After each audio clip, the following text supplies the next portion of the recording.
le magazine des Jeux d'hiver de l'Arctique 2026. Du 8 au 15 mars à Whitehorse, au Yukon. Une présentation de la Connexion Arctique, les médias francophones des territoires. L'aurore boréale au Yukon, l'Aquilon et Radio Taïga au territoire du Nord-Ouest, le Nunavut et Sefret FM au Nunavut. C'est la Connexion Arctique.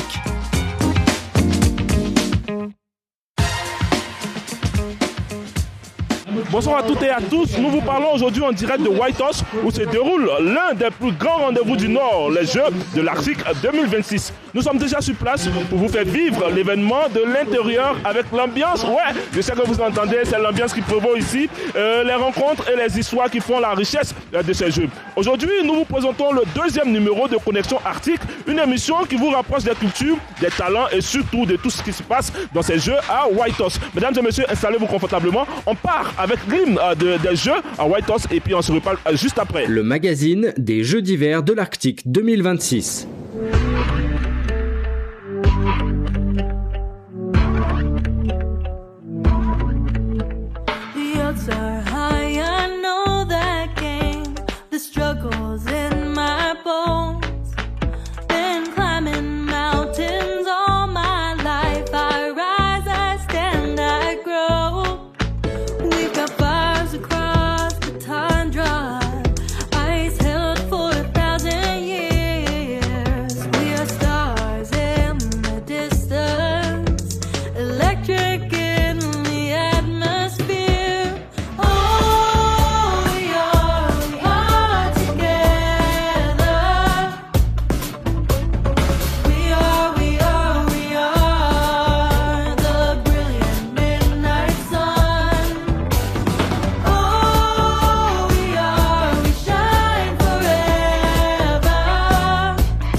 C'est la Connexion Arctique.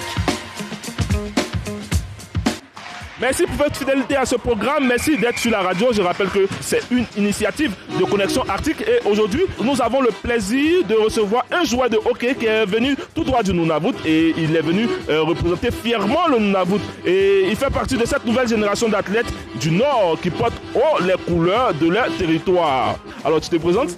Alors moi, je m'appelle Azriel Tenigou-Petke et je viens d'Iqaluit au Nunavut. Comment ça se passe ici à Whitehorse? Aujourd'hui, on a joué notre premier match et ça s'est bien passé. On a gagné 2-3. J'ai eu une assist sur un but. À part ça, notre équipe, on a bien joué.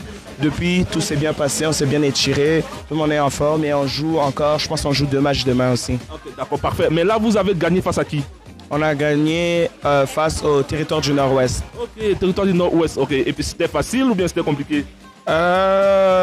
C'était pas difficile ni facile. Okay. C'était un match, comment dire, plutôt serré. Okay. Ouais, donc je veux dire, on a patiné, on faisait nos passes, on faisait des bons breakouts, back-check, donc c'était bien. Okay. Pour tous ces amis qui vous soutiennent, qui sont derrière vous au Nunavut, quel message tu peux les envoyer?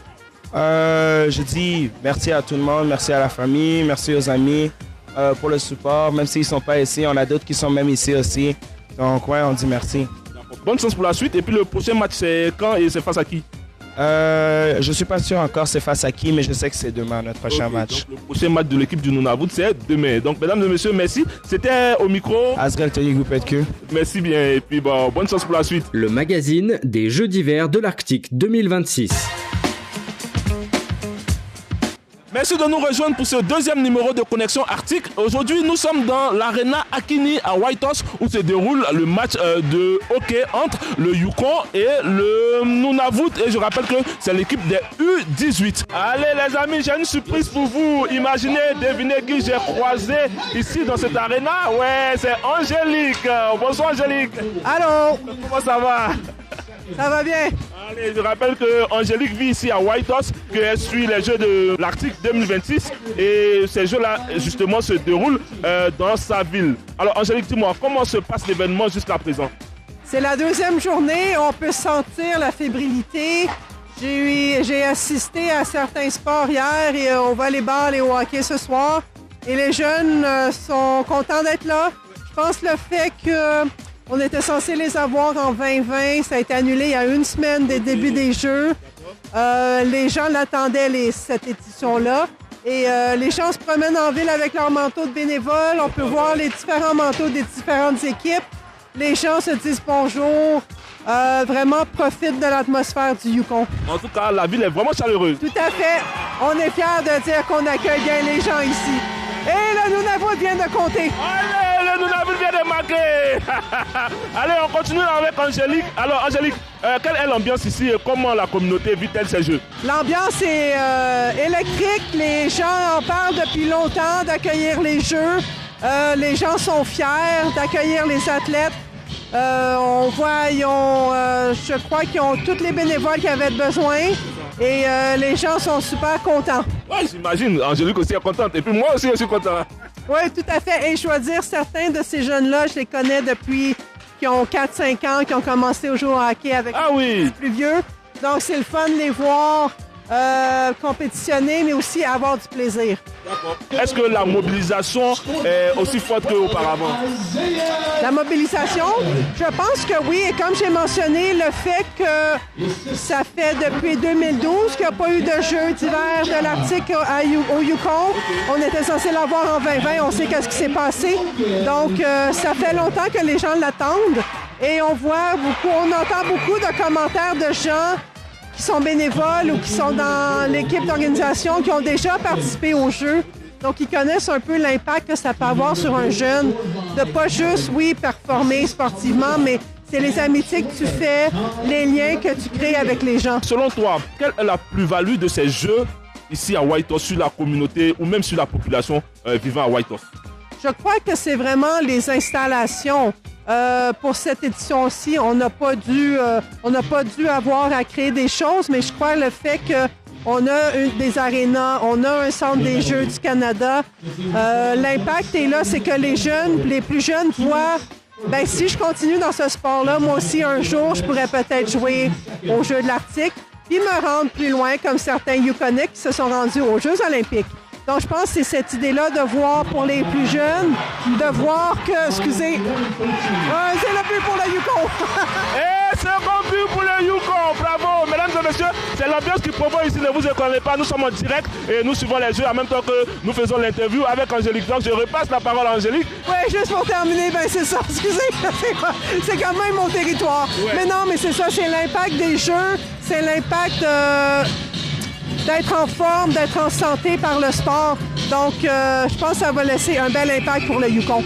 Et je tiens aussi à souligner que ce sport fait rêver beaucoup de jeunes et à chaque fois que les plus petits voient leurs dévanciers jouer et cela les encourage et leur donne la force à pratiquer ces jeux. Je rappelle que Angélique était bénévole, ouais, et aujourd'hui elle est assistante. Comment tu te sens? Je me sens bien. Je veux dire, j'ai eu la chance d'être bénévole à des jeux. J'ai eu la chance d'être commissaire, donc dignitaire aux Jeux de 2023. Puis là, je couvre ces jeux-ci en tant que journaliste et gestionnaire de contenu. Donc, je pense que j'ai fait un bon tour des différents postes, mais j'aime toujours ça. Ouais, merci Angélique. Je pense qu'on va continuer de suivre le jeu et puis après on va revenir pour savoir ce qui du Yukon et du Nunavut sera vainqueur. Merci infiniment Angélique, merci pour ton apport à cette compétition-là parce que même si tu suis de loin, je rappelle que tu es journaliste et puis tu es gestionnaire de contenu. Donc c'est tout à ton honneur. Merci, merci, merci. En tout cas, nous on continue de suivre. Vive le Nunavut et vive le Yukon! Le magazine des Jeux d'hiver de l'Arctique 2026, du 8 au 15 mars à Whitehorse, au Yukon. Une présentation de la connexion arctique, les médias francophones des territoires. L'aurore boréale au Yukon, l'Aquilon et Radio Taïga au territoire du Nord-Ouest, le Nunavut et Sefret FM au Nunavut. C'est la connexion arctique. Allez, mesdames et messieurs, nous sommes de retour dans ce studio et là, nous avons fait la rencontre de Gary, qui est agent de développement pour le sport et le loisir au Nunavut. Alors, Gary, bonsoir. Bonsoir. Comment ça va? Bien, merci et vous? Allez, ça va très bien. Allez, comment se sent à Whitehorse? On se sent bien, c'est vraiment festif. C'est vraiment une belle communauté. On est bien accueillis et les jeunes ont vraiment du plaisir.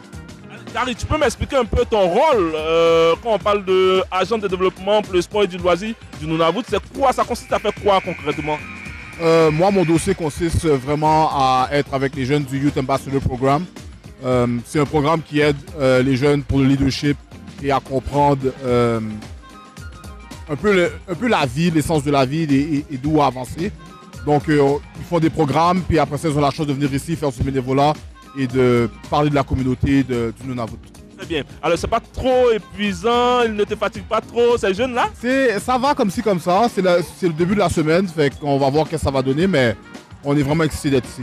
Alors, toi qui es au contact avec ces jeunes gens, peux-tu nous dire ce que ces jeux-là représentent pour eux?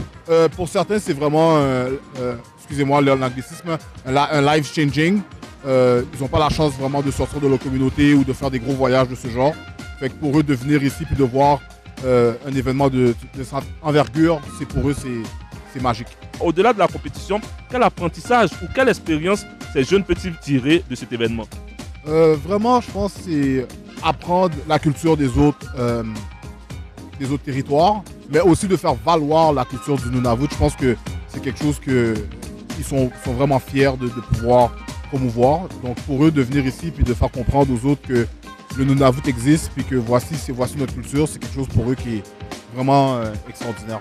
Je rappelle que vous suivez le deuxième numéro de Connexion Arctique et là nous avons retrouvé Gary qui est agent de développement pour le sport et les loisirs du Nunavut et croyez-moi il est très très content d'être à Whitehorse. Alors Gary, de Whitehorse à Iqaluit, quel sentiment nous anime? Je peux dire, j'aime bien Whitehorse. Pour ma deuxième journée, je suis arrivé ici, j'aime bien Whitehorse, mais faut dire que je suis vendu Nunavut. Go Nunavut. En quoi le sport peut-il contribuer au développement et à l'épanouissement des jeunes dans la communauté du Nunavut? Étant moi-même un sportif, je pense que le sport a amené beaucoup de discipline et beaucoup de connexion à travers la vie. Je pense qu'au Nunavut, le fait qu'on puisse avoir ce genre d'événement-là, de promouvoir ces choses-là, peuvent aider les jeunes à la communauté à soit continuer à aller à l'école, avoir des choses intéressantes à faire au cours de leur parcours scolaire ou même après. Donc je pense que si on peut investir dans le sport, c'est quelque chose qui est très bénéfique pour la santé des jeunes, mais aussi la santé mentale. Je rappelle que, ouais, on va s'arrêter sur cette note-là pour dire au gouvernement d'investir dans le sport parce que c'est un moyen d'épanouissement pour nos jeunes et puis nos jeunes athlètes. Je pense qu'ils ont des bonnes chances d'avoir des bonnes médailles, mais pour être honnête, je pense que juste le fait de les voir ici et avoir un sourire sur leur visage et de participer et de représenter, je pense que déjà là, c'est une victoire pour le territoire au complet. Je pense que c'est sur cette note-là qu'on va s'arrêter et puis on va retenir que le fait qu'ils soient déjà ici, c'est déjà une victoire et le fait de les voir s'amuser, le fait de les voir sourire, c'est déjà une grande victoire pour le Nunavut. Allez, merci Gary, je rappelle que tu es agent de développement pour le sport et le loisir au Nunavut. Merci et crois-moi, on a passé un très très bon moment avec toi. Merci beaucoup, merci à vous. On se retrouve au Nunavut avec Iqaluit. On se retrouve au Nunavut. Merci Gary. C'est la connexion arctique.